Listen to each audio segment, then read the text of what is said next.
എല്ലാവർക്കും പുതിയൊരു വീഡിയോയിലേക്ക് സ്വാഗതം. സാമാന്യ സമ്പന്നമായ ഒരു കുടുംബത്തിൽ ഗൃഹനാഥന് കൃഷിസ്ഥലങ്ങളുണ്ട്, ധാരാളം സമ്പത്തുണ്ട്. ഗൃഹനായിക പൊതുപ്രവർത്തകയാണ്. ഇത് നോക്കുമ്പോൾ എല്ലാവർക്കും വളരെ സന്തോഷമാണ്.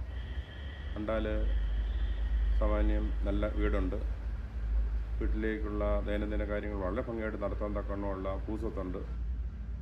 അതുപോലെ അമ്മ പൊതുപ്രവർത്തകയായിട്ട് കാര്യങ്ങളൊക്കെ നല്ലതായിട്ട് നിർവഹിച്ചു പോകുന്നു. മകൾക്കും മരുമകൾക്കും ജോലിയുണ്ട്, കൊച്ചുമക്കളുമുണ്ട്.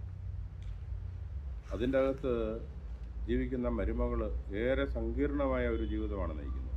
അവിടുത്തെ അമ്മ പൊതുപ്രവർത്തനമെന്ന് പറഞ്ഞാൽ വീട്ടിലൊരു കാര്യം ശ്രദ്ധിക്കുകയില്ല. വീട്ടിലെന്താണ് വേണ്ടതെന്നോ, വീട്ടിലെന്താണ് ഉണ്ടാക്കേണ്ടതെന്നോ, വീട്ടിൽ മക്കളെങ്ങനെ ജീവിക്കുമെന്നും അറിയേണ്ട കാര്യമില്ല. പൊതു കാര്യങ്ങൾക്ക് വേണ്ടി ഇറങ്ങി നടക്കുന്നു. രാവിലെ പത്രം വായിക്കുന്നു, ടി വി കാണുന്നു. അവിടെ ഇരിക്കുന്നിടത്ത് ആരെങ്കിലും കാപ്പി കൊണ്ട് കൊടുക്കും, കാപ്പി കുടിക്കണം, പള്ളിയിലേക്ക് പോകണം. ഒരു കാര്യം വീട്ടിലെ കാര്യങ്ങൾ ശ്രദ്ധിക്കുകയില്ല. ഗൃഹനാഥനെ സംബന്ധിച്ചിടത്തോളം അദ്ദേഹം തോട്ടത്തിലെ കാര്യങ്ങളൊക്കെ ശ്രദ്ധിച്ചങ്ങ് പോകുന്നു. ജോലിക്കാരനായ മകനെ സംബന്ധിച്ച് കൂടുതൽ സമ്പാദിക്കണമെന്നുള്ള ആഗ്രഹമുള്ളതുകൊണ്ട് പല വിധത്തിലുള്ള വ്യാപാരങ്ങളിലൊക്കെ ഏർപ്പെടുന്നുണ്ട്. പക്ഷേ ഇതെല്ലാം നഷ്ടത്തിൽ പോവുകയും ഒത്തിരി കടം ഉണ്ടാവുകയും ചെയ്യുന്നുണ്ട്. വിവാഹം കഴിച്ചു വന്ന മരുമകളുടെ സ്വർണ്ണമൊക്കെ എടുത്ത് വിറ്റു. അതുപോലെ അവരുടെ വീട്ടിൽ നിന്നുണ്ടെന്ന സ്വത്തുക്കൾ, സമ്പത്ത്, പണം എല്ലാം ചിലവഴിച്ച് പല പല കാര്യങ്ങൾ ചെയ്തെങ്കിലും ഒന്നും സക്സസ് ആയില്ല.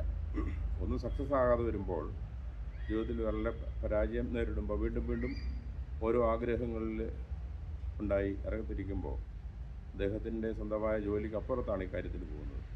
അതിനാൽ ശ്രദ്ധ കേന്ദ്രീകരിക്കാൻ സാധിക്കാത്തത് കൊണ്ട് ഈ അദ്ദേഹം പോകുന്ന മറ്റു മാർഗങ്ങളെല്ലാം നഷ്ടത്തിലാകുകയും അവസാനം കെട്ടുതാലി വരെ പൊട്ടിക്കേണ്ട ഒരു അവസ്ഥയിലേക്ക് വന്നപ്പോൾ ഇനിയും ജീവിച്ചിട്ട് കാര്യമില്ല, സൂയിസൈഡ് ചെയ്താൽ മതി എന്നുള്ള ചിന്തയിലേക്കാണ് ആ മരുമകൾ എത്തിച്ചേർന്നത്. വളരെ സങ്കടത്തിലൂടെ ആ കുടുംബം കടന്നു പോകുമ്പോൾ